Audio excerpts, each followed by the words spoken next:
Welcome back to Turpentine VC, the podcast where we discuss the art and science of building successful venture firms, VC to VC. Today, we're joined by Andrew Braccia, partner at Accel for nearly 2 decades. Accel is notably quiet, with partners rarely doing external media, making this conversation a fascinating glimpse into an industry powerhouse. Andrew's portfolio includes Slack, Squarespace, Cloudera, and other category-defining companies. In the conversation ahead, we explore Accel's growth partner advantage, global approach, and investment thesis in the AI era. Please enjoy the episode. Andrew, welcome to Turpentine VC. Thanks so much for coming on. Great to be here. So Andrew, you started at Accel almost 20 years ago, in 2007. So tell us about where Accel kind of fits in sort of the landscape of venture firms. You know, we've had some of the leaders from Benchmark and A16Z and Sequoia and Founders Fund and Thrive on the show, and they explain kind of where their firms fit in. For someone who's just trying to make sense of kind of the venture landscape, how should we think about Accel over the past few decades and then now today, of course? Of course, yeah, great question. I mean, I think if you think about Accel as a firm, you know, it started over 40 years ago, and it started around the core business of early stage venture capital. And I will say, regardless of all the evolutions in the space, including our own evolution, that continues to be the focus of our firm, which is early stage seed, Series A venture capital. The two probably biggest evolutions for the firm over the last decade to 2 decades have been this, you know, unrelenting desire to expand the platform and the reach, you know, with much of it being related to the fact that inevitably we want to hold ourselves accountable to being, you know, the lead investors or an investor in the defining companies around the world. And if you think about how much technology has shifted the last, 20 years, there's tremendous opportunity to build those types of technology companies in Europe, in Israel, in India, in China, and, soon to be obviously Latin America, Africa, over the coming decades. And so we really globalized the firm, and one of the early, Silicon Valley venture firms to make that choice. So we, launched Accel London or Accel Europe, which also covers Israel, back in the early parts of the 2000s. We then launched Accel India in 2008, 2009, with a really unique focus of, building our own team so that those regions have their own funds, their own early stage funds, their own partners that are running those funds, canvassing those locations and those geographies for the really interesting up and coming technology companies. And so that choice to drive globalization in the firm and try to intersect these companies globally was a really important step for Accel, and one we're really proud of, not only because it's, resulted in being able to invest in some incredible companies and build the firm's reach into these markets, but also because we've built incredible partnerships and, integrated ourselves into different cultures and got to know different people and all those things, and build great relationships with our own partners and all the entrepreneurs in those markets. So globalization has been a big change for us and evolution. And I'd say the second thing, in 2008, right during the financial crisis, interestingly enough, we decided to launch our growth fund. And our growth fund, as we thought about it, really wasn't sort of what you think about as like late stage venture. It was more wrapped around this idea of there's all these incredible bootstrapped technology companies around the world, and they don't really look like a traditional Series A, and nor can you attack those opportunities with a $500 million early stage venture fund. But if we, build a growth practice, which, leverages the Accel brand, the Accel knowledge of the early stage, and reaches out into the network and into the world to find really interesting, more mature companies, we have the opportunity to make great investments and deliver great returns for our limited partners. And that was in 2008. And that sort of set off a chain of events that have led us to having a really well-established and large late stage practice, where our core of that still is in the bootstrapped growth technology companies around the world. And many of those companies actually come from our early stage practice. We're very fortunate to be investors in a lot of defining companies globally in the early stage, but also a lot of new opportunities that we wouldn't have intersected ever if we just had an early stage fund. So what are some examples of that? Some examples of that would be Atlassian. Atlassian was this incredible software business in Sydney, Australia that was sort of far afield from Silicon Valley and everywhere else, and had never raised any capital. I think Scott and Mike, built their business on their credit cards. And, we had tried for many years to intersect and, open up a conversation to allow us to invest in the company. And fortunately, over time, we were able to structure an investment with our growth fund that was commensurate with their size and with the opportunity that was ahead of them. Qualtrics is another great example of that. Ryan Smith and Jared Smith that was another bootstrap software business. Squarespace in New York City, in Manhattan, Anthony Casalena, bootstrapped business. CrowdStrike, another incredible company that we intersected with our growth fund. So that late stage opportunity, which we practice globally, has really opened up the aperture for Accel to not only be in the best and most defining early stage companies, but to leverage the platform, our knowledge, and our relationships to be able to become a partner even later in the gestation cycle for a lot of companies, which is, companies are staying private longer. Companies don't need as much capital, or at least pre-AI didn't need as much capital to get going and build their business. And so I think for us, the Accel that was founded in the mid 80s as a venture firm now is a firm that is multi-stage, is global, and I think we're really proud of what we built. Now that doesn't come with challenges, right? Because anytime you add complexity to an organization and to an opportunity set, there's an obvious tax that one has to pay: communication tax, coordination tax, right hand talking to the left hand tax, strategy and what's your thesis in certain categories? Is that an early stage category, a later stage category? So it requires, a level of cooperation and communication, and a really, strong sense of partnership between the global partners to make it work. But I think, if you look at what we've been able to accomplish, whatever tax there is to pay, I think we've been rewarded in the opportunity set that's been created. Yeah, that's a great overview. And is Index a potential comparable in terms of even just like structure of funds or sort of ethos, or what other firms is Accel similar to, would you say?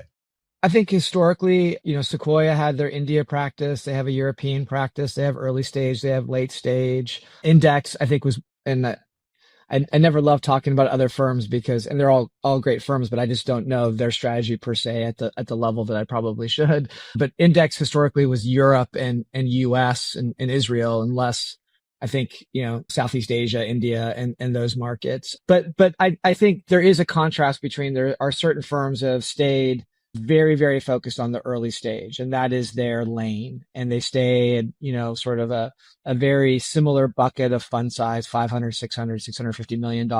And they do early stage investing. And then there's another bucket of firms that have, decided to either globalize their practice and practice the business in different markets and expand that way, or also append and open up a more later stage business. And those are two very different paths. And I think it all comes down to the great thing about building a firm and being part of a firm is, there's a bunch of different ways in which you can take things. And it really, I think I've always admired about Accel, it's always been driven off of one or two partners' personal ambition. All the things that I talked about in terms of the evolutions of Accel over the last 40 years have been built around the idea that any one individual can raise their hand and say, you know what? I really think there's a great opportunity in Europe. And in many ways, that was, Jim Schwartz, one of the co-founders of the firm with Arthur Patterson back in the early 2000s, raising his hand and saying, we want to go attack Europe. We think there's a great opportunity. It might take a little bit of time for it to harden and for the ecosystem to be ready, but we want to be first. We want to be early. Same thing in India. Partner Samir Gandhi, raised his hand in 2008, 2009 and said, we need to be in India. There's a huge opportunity and there's a great partnership to be built there. And so that's one of the things I really love about Accel. And I think that's the same for a lot of firms. I think it usually is driven by the ambitions of one or two people who say, you know what, we want to go and do this and plant our flag in this new area. And it doesn't mean that it's always going to work. Sometimes you have to retreat. Sometimes you have to evolve and change paths, but it is a pretty malleable business and one that allows you to move pretty quickly into new opportunity sets. That's my understanding of the Benchmark story, or what they shared with us, in that they also expanded and then decided, hey, let's retrench and focus on sort of, go back to basics. Whereas, a few others have stayed with that sort of comprehensive strategy. Although it's interesting because we're, right now we're in an era where globalization is less popular than it was a bit ago. And so I'm curious how you as a firm have thought about what that means for you. I think we had Sequoia retrenching a little bit, and some others as well. How do you think about that? Yeah, luckily, just the sort of culture of the firm is to think long term. And I think if you think about technology's impact over the next 5, 10, 15, 20 years, it's our belief that there's going to be a tremendous opportunity globally. And there are going to be technology hubs or centers around the world where, great entrepreneurship and great technology companies are going to be built, and we want to be there. And so I think we're in the camp of, and again, maybe we're drinking our own Kool-Aid. So, I can definitely understand if that could be other people's perspective, but we're in the camp of believing in the global opportunity. And so far the results for us, it's not just like a, subjective feeling. The objective results for us in terms of what really counts for our business, which is returns for our investors, have been really good. And if you look at like many of the defining companies in Europe or in India, many of them we have luckily been a part of. And we think the number of those is going to only increase in the future. And, there's a lot of uncertainty in the world today, obviously, and there's uncertainty around the current technological transformation that AI is bringing. There's uncertainty in geopolitical aspects of the world. There's uncertainty in the macro economy as relates to trade and a bunch of these other things. But what is absolutely certain is that the march of technological transformation will continue, and it will continue at an increasingly brisk pace. And that is not just a US phenomenon. That is a global phenomenon, and one that we want to participate in. Hey, we'll continue our interview in a moment after a word from our sponsors. There's a growing expense eating into your company's profits. It's your cloud computing bill. You may have gotten a deal to start, but now the spend is sky high and increasing every year. What if you could cut your cloud bill in half and improve performance at the same time? Well, if you act by May 31st, Oracle Cloud Infrastructure can help you do just that. OCI is the next generation cloud designed for every workload, where you can run any application, including any AI projects, faster and more securely for less. In fact, Oracle has a special promotion where you can cut your cloud bill in half when you switch to OCI. The savings are real. On average, OCI costs 50% less for compute, 70% less for storage, and 80% less for networking. Join Modal, Skygames Animation, and today's innovative AI tech companies who upgraded to OCI and saved. Offer only for new US customers with a minimum financial commitment. See if you qualify for half off at oracle.com/turpentine. That's oracle.com/turpentine.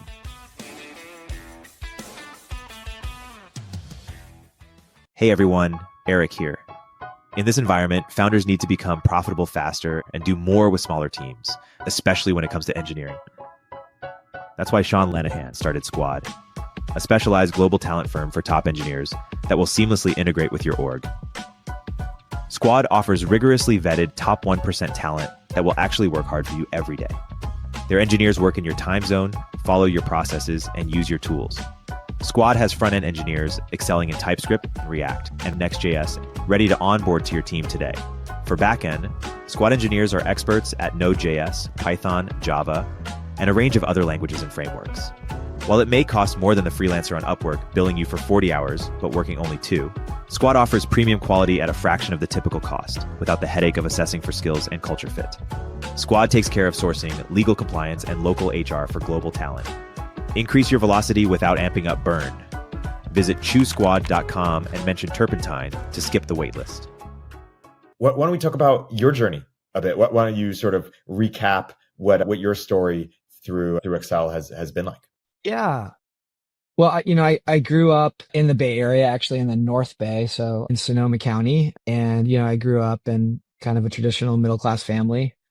My dad was a general contractor. My mom was a homemaker and had a great life and went off to school and went to the University of Arizona in Tucson.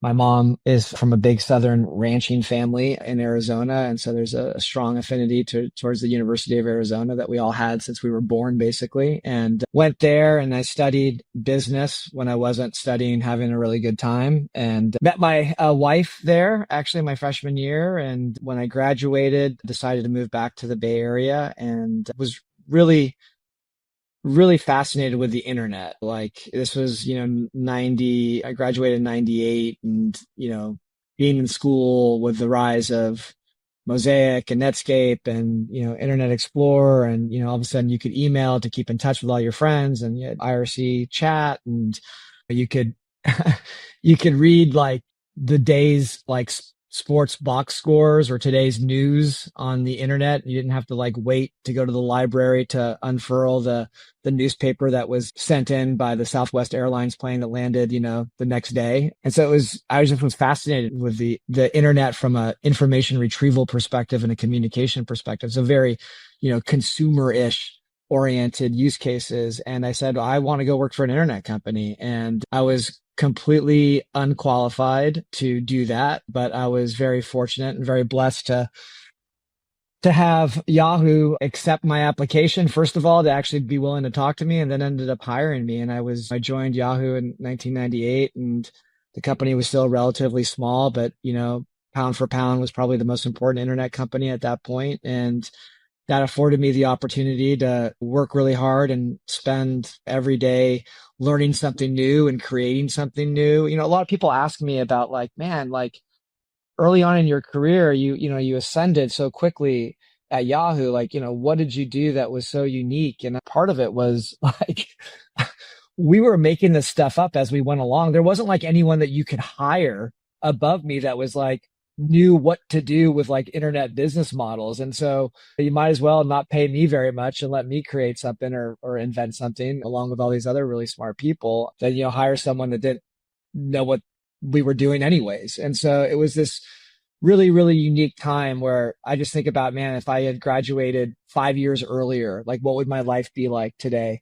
But very fortunately, I graduated at the right time and was able to work at an incredible company. And, probably the blessing and the curse of Yahoo was that it was, attempting to be everything to everyone. In many ways, it was attempting just to be like an abstraction layer of the internet, of everything that you could do on the internet in one user interface. So mail, communication, search, news, finance, sports, real estate, automotive, you name it, small business products. And obviously part of the curse of that is you're spread really thin. And what are you great at? Yahoo initially was known for the directory and being the place that you found interesting websites on the internet, i.e. search. And perhaps if we just would have stuck with that, the company would have a very different trajectory even today.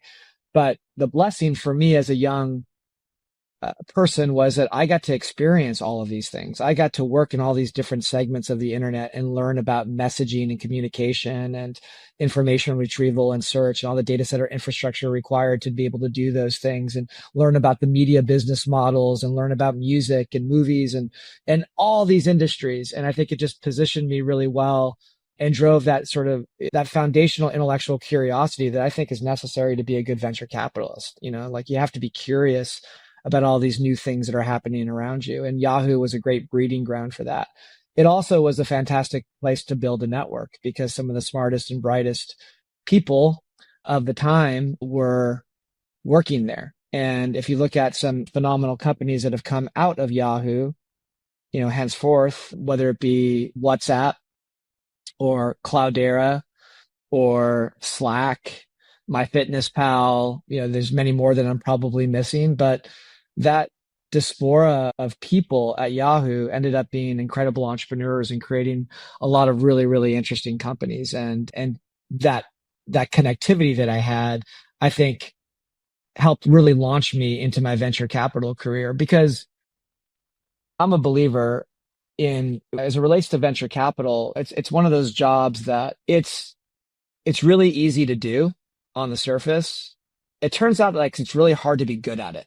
And I think in many ways, if you're not coming out of the gates, it's kind of like horse racing. Like if you're not coming out of the gate with a great start, winning that race is really hard. If you stumble or get behind all the other horses, it's just hard because it's a business where virtuous cycles are really important in terms of, early success. And I was really fortunate in my venture career when I decided to join Accel in 2006, end of 2006, beginning of 2007, that I was in this position where many incredible entrepreneurs were going to come out of Yahoo and I was going to be able to back them. And so whether it be Stuart at Slack, it wasn't Slack to begin with. I'm sure you know the story. Everyone sort of knows the story of the failed game to a team communication platform, or Amr and Cloudera, or Albert Lee and MyFitnessPal, or what have you. Like that really enabled me to get off to a great start in my career, which I think, gave me confidence because,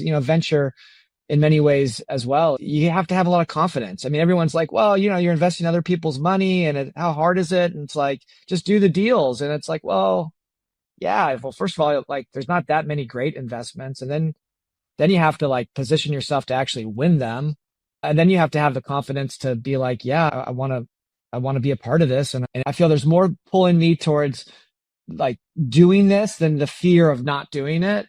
But there's always fear, especially when you're young in your venture career. And so I think having some early wins gave me a lot of confidence to trust my instincts in the business. And it's been a lot of fun doing investments at Accel over the last, like as you said, close to 20 years or 19 years. It's a real privilege to be able to do the job and do it at a place like Accel. Yeah. That's a great overview, and we'll return to some of your deals in a bit and lessons from them. But maybe let's zoom back out to kind of how Accel is looking at investing today in the age of AI. How do you guys think about sort of investing strategy for the current moment? Yeah, I mean, we talked about it a little bit. I mean, there's just so much uncertainty, right? Like what's, going to happen in the foundational model space? What does commoditization in that space look like? And what does traditional, whether it be consumer or enterprise software businesses look like in a world where things are being disrupted from an AI point of view, whether that be from the interface to the actual product inputs. And so I would say it's a really difficult time to find your bearings and to make investment decisions. I would also say it reminds me a little bit, at least in certain sectors of it, a little bit like 1998 and 1999. Because if you remember that time, which you're probably too young and you don't remember. But I'm sure that you're an astute observer of history. So I'm sure you've read, it wasn't cheap to start companies in 1999 and 1998, right? It's like, oh, we got to go buy Oracle and then Sun Solaris, and like we have to build our own data center. And like, it wasn't cheap to go build these. So like when you raised a round of venture capital back then, a lot of it went to like your hardware and your infrastructure, not even the product or the go to market. And in many ways, I feel right now in certain categories of AI, I mean, the size of these rounds, the amount of capital being deployed, the amount of burn and spend in building these businesses is incredible. And I'm very hopeful that will result in the defining companies of the future. I think it obviously will, but make no mistake about it, there's going to be a lot of edits on the cutting room floor that don't quite make it to the Oscars, right? And so that is challenging because you have a couple of different challenges. You have the speed of innovation and the disruption. You have the size of the investments and the capital requirements of some of the things that are innovating at a very brisk pace, just given their gross margin structures. And then you have a little bit of a fear of the hollowing out of the traditional segments of investment categories where, we've been really successful, enterprise software or security or any of those areas. And so, you kind of look at those businesses with a little bit of a different lens. And then you look at these new businesses and are like, whoa, these are growing really quickly and it's really exciting, but wow, they're burning a lot of money. And so I think our heritage is always to have a very thesis driven approach to investing, to have this idea of what we call the, prepared mind. And in many ways, that is just about having an idea and a conviction in certain categories. So really go and spend a lot of time in certain categories within artificial intelligence or within consumer or within defense tech or whatever it might be, and come up with a theory of the case of what we're going to be looking for in a company. And obviously that starts front and center with the entrepreneur themselves. I've tended in my career to probably overweight that, maybe too much, but that's always been the most important thing for me because there's so many unknowns when you're building these businesses. But start with the entrepreneur and then think about the category that they're attacking, and then think about the shape of the business model. The business model will be immature, but as it matures, what is it going to look like? And then build a portfolio, and don't be afraid to make investments. Invest in the categories that you've done the work and that you really believe in. And so that's our focus. And in terms of categories, I don't think I'm going to come at this looking like I'm some savant in terms of the categories that are interesting in today's technological landscape. They're going to be the same categories that everyone else knows are interesting. There's not some, from my perspective, contrarian idea around that. In AI, it's the foundational model companies.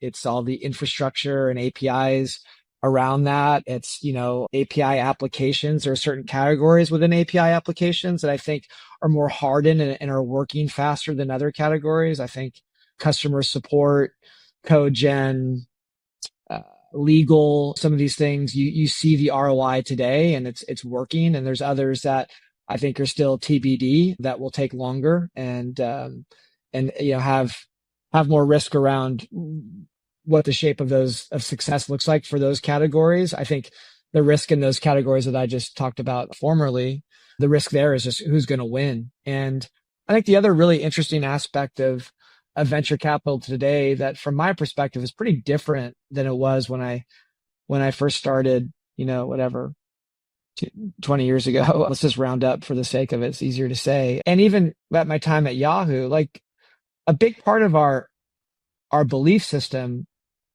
as venture capitalists and as startups was, wow, we sure can move a lot faster than the big incumbent companies. And, because you have to be a little bit nuts to take on the large companies in all these different categories. But the bet was always like a focused team running really quickly, running on new rails from a technological perspective, could outmaneuver just about anyone. And obviously, I still believe that fundamentally.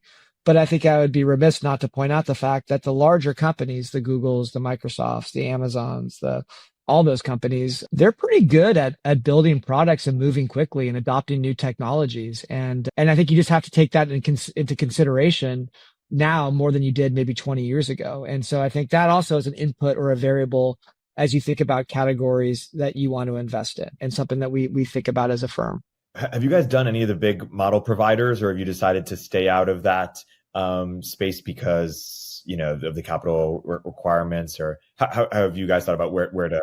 Yeah, we've played more in the sort of API layers, and the application layer. We haven't played as much in the foundational model layer. That's not to say that we won't. That's not to say that we're adverse to doing that. It just happens to be that, our focus has historically been around more of the application part of that market. And so, part of the challenge in the foundational model, market is just how quickly these companies go from, X to Y, and the valuations go from A to B to C to D to Z in certain cases. And so you just have to you have to make that decision really early and be a part of that, or you have to have a lot of conviction later when all the data is still not relevant. And so I think we're still kind of working our way through that. And I think in the initial phases of our investing in the AI space, I think we've just been more focused on the infrastructure and the application layer. So Scale, for example, Scale AI, Alex, was seeded by my partner, Dan Levine, who's a great investor and has done a lot of great early stage investments. That's one that we're really excited about in the AI space. The application layer, you have a business like Decagon, which is in customer support, customer service, doing some really interesting things. And then we have a bunch of investments that we haven't announced yet that we've done over the last couple of months that will be coming out here that I think further reiterate our strategy and hopefully, turn out to be great companies. That makes sense. How about the venture capital category as a whole? Where do you see it going? Do you see more capital coming in? Do you see capital being removed? How do you think about sort of the rise of these sort of the A16Zs, the General Catalyst of the world? People talk about sort of GEC at least potentially going public. How do you think about sort of the future of venture capital as a category? Yeah, I mean, as a category, I mean, I think it's clearly becoming more of a permanent asset class, and thus I think it will continue to grow in its capital consumption and its capital allocation. And so I think that is undeniable. And I think it'll have a bunch of different shapes within it, just like any other asset class. And I think there'll be large, diversified venture capital firms. I think there'll be more boutique, small, focused venture capital firms. I think there'll be, category specific venture capital firms. And I think there's plenty of capital and plenty of opportunity and God knows, incredibly talented people at all those places to make that work. And so I'm really bullish on the category long term. And I think what Mark and, Ben did at Andreessen Horowitz, in such a short period of time is remarkable. And I think General Catalyst, as you said, they're a great firm and they have a different strategy and they're embarking on a unique and have a unique perspective on how to prosecute the market and how to practice the business. And I think that the category and the asset class has plenty of room for all of those people to be successful. And I think it's going to be a really exciting time for the business. What do you think are the biggest challenges or opportunities that sort of this, becoming a permanent asset class will present? Well, I think it's always been a competitive business, but I think it's going to become a lot more competitive. And because of that, I think when you're in a really competitive business that is driven by human capital, the requirement to train, develop, and have an incredible culture within a firm that can transition over many, many years and decades becomes really important. Because this is a people-driven business, yes, there's some things that you can do from a technological perspective to help, some sourcing and scoring and things like that. But that's not really the essence of the business. The essence of the business is really hardworking, motivated, intelligent people, building a thesis around different categories and being relentless in pursuing the best entrepreneurs in those categories and winning.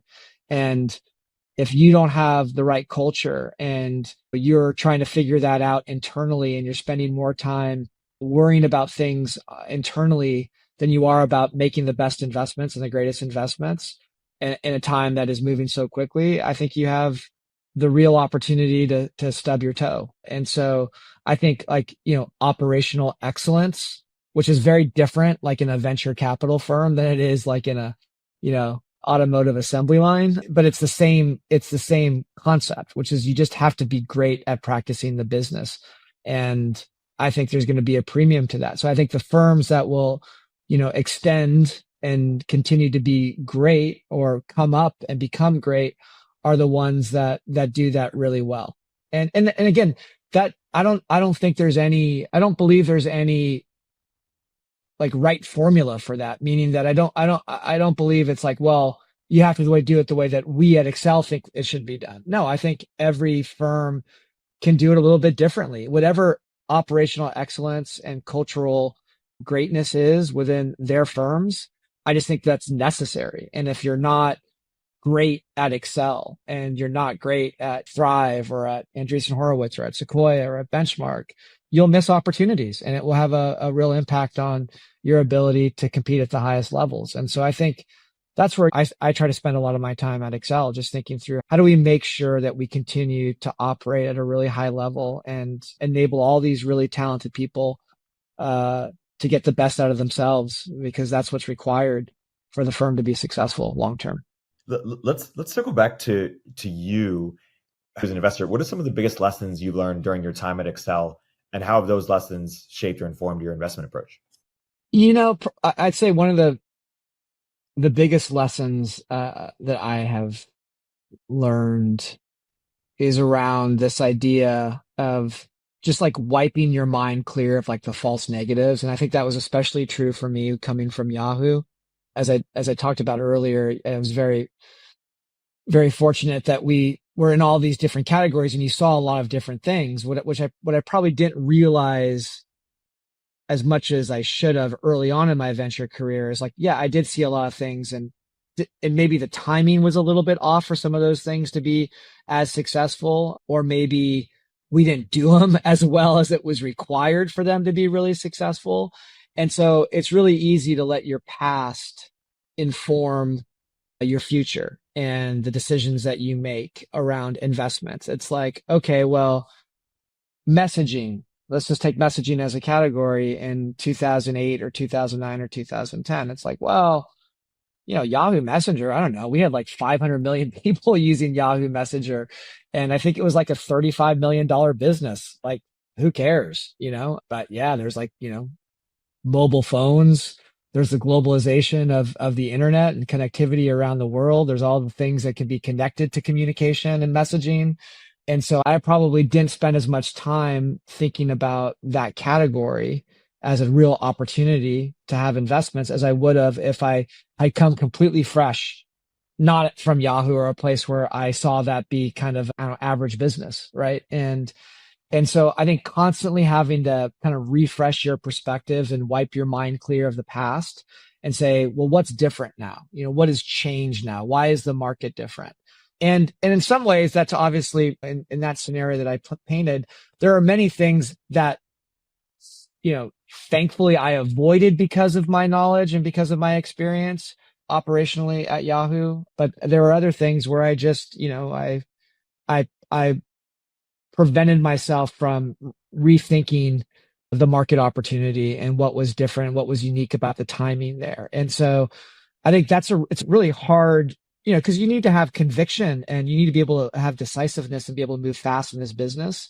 And so it's really hard to reformat your mind constantly to say like, well, the past is the past, the future is going to be different. So how do you reformat in that sense? And I think I've done a better job of that as I've gotten older, as you can tell by my gray hair and my glasses. But that's still something that, I wish if I could go back in time and tell my younger self, it'd be like, don't hold on to the past so much. Think about what's changed in the future and be willing to, take the leap. I think the other thing that I learned was, and we kind of touched on it a little bit earlier, but, don't be scared to fail. It's crazy to say, but I think there's a lot of people, especially early in their investment career, where they just don't want to look stupid. They see this as a great opportunity, a great job, and they're not thinking about really what's important, which is taking a lot of awesome shots and, getting connected with awesome entrepreneurs around the world. And yeah, maybe not all of them are going to work out, but maybe some of them will. And that will change your career trajectory and, hopefully your life and your relationships and all of these things. And so, I probably looking back at the early stages of my career, regardless of the fact that I did do a lot of investments, I probably could have done more and should have been more aggressive. Those are the things that I probably would tell my younger self.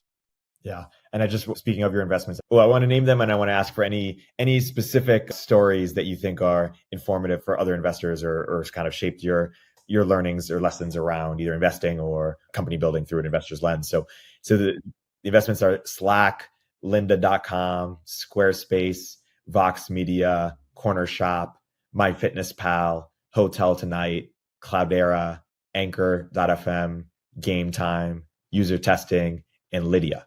And of course, you've also worked closely with the teams at Braintree, Etsy, Xero, and PagerDuty. So what's one company story or investment story, and then I'm going to ask you about your anti-portfolio afterwards, that was a lesson in what to do well or what not to do well, or something that changed your approach either to investing or sort of just your knowledge about how companies grow and scale?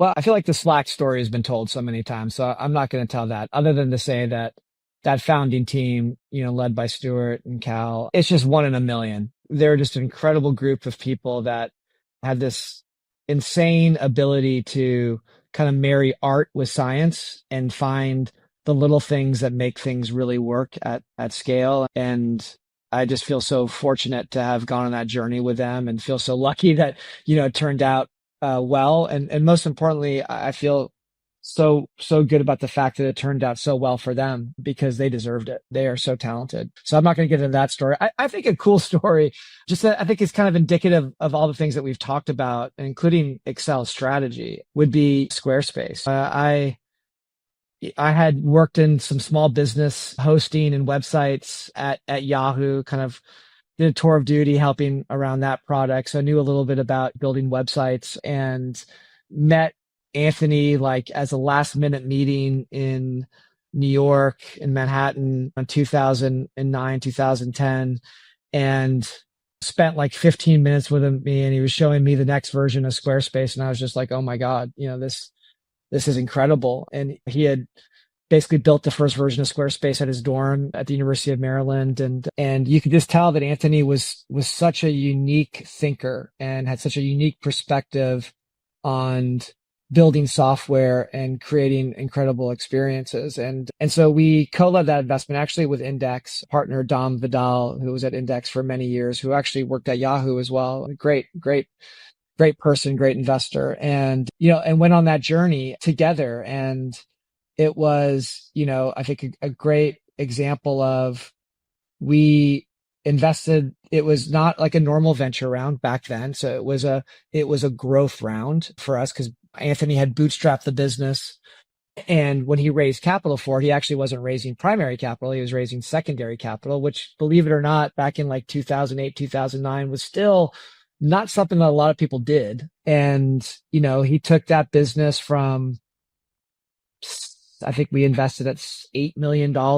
I think the run rate was. And, when it was public, I think, last quarter was doing well over $1 billion and generating hundreds of millions of dollars of cash flow. And actually recently the company was taken private and we participated in that. And so you have this, my experience at Yahoo leading to making a really decisive, quick decision on this incredible entrepreneur that has a really unique knack for understanding CMSs and the way that people create things on the internet, and being a part of that journey, going public, and then, the company being taken private and us being one of the lead investors and taking it private. So I have another, I don't know how long, to hang out with Anthony on the next phase of his business. I think in many ways that just speaks to like Accel and the fact that we are very focused on the entrepreneur. We get to interact with these incredible people, and we get to go along on these journeys,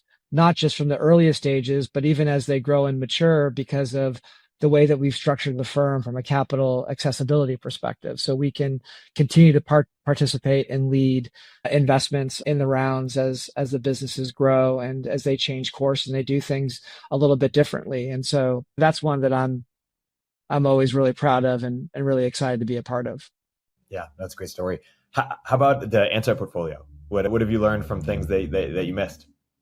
I think it comes down to what I talked about, which is just, to me, the biggest sin in venture capital is missing something because you didn't know it exists and you didn't cover it. And I think that is fairly rare for us at Accel, and I think many of the best firms. I think the lesson learned on the things that you end up not doing that you wish you would have done. And first of all, that in general is a little bit of a red herring, because there are many things that maybe you wish you would have done in your mind, but you never actually would have been able to do it because someone else either was there first or better than you, or they got a better connection with the entrepreneur. So I just want to be clear about that. But I think it comes down to like just not moving fast enough and not being decisive enough, and having whatever intellectual baggage you might have about a category, erasing the past, pointing towards the future, being willing to live with some things that aren't perfect, and having the conviction and the decisiveness and backing out the fear to make that decision as fast as possible are the biggest lessons for me around the things that we didn't end up doing, or things that I didn't end up doing personally in my career. Yeah. Just zooming out, is there anything we haven't discussed that you feel is important to get across to the audience?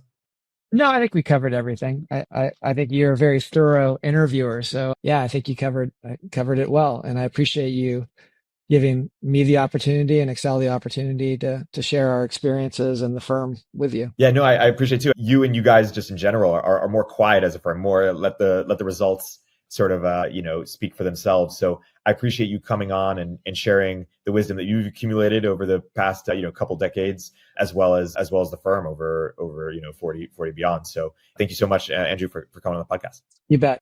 Turpentine VC is a podcast from Turpentine, the network behind Moment of Zen and Econ 102. If you liked the episode, please leave a review in the Apple Store or rate us on Spotify.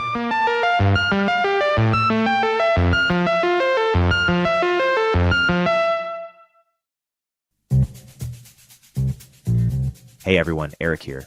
At Turpentine, we're building the first media outlet for tech people by tech people. We're the network behind the show you're listening to right now. We have a slate of hit shows across a range of topics and industries, from our AI and investing cluster of podcasts to shows that drive the conversation in tech with the most interesting thinkers, founders, investors, and influencers, like Econ 102 with Noah Smith. We're launching new shows every week, and we're looking for industry-leading sponsors. If you think that might be you and your company, email me at erikaturpentine.co. That's ERIK at turpentine.co, and let's partner together.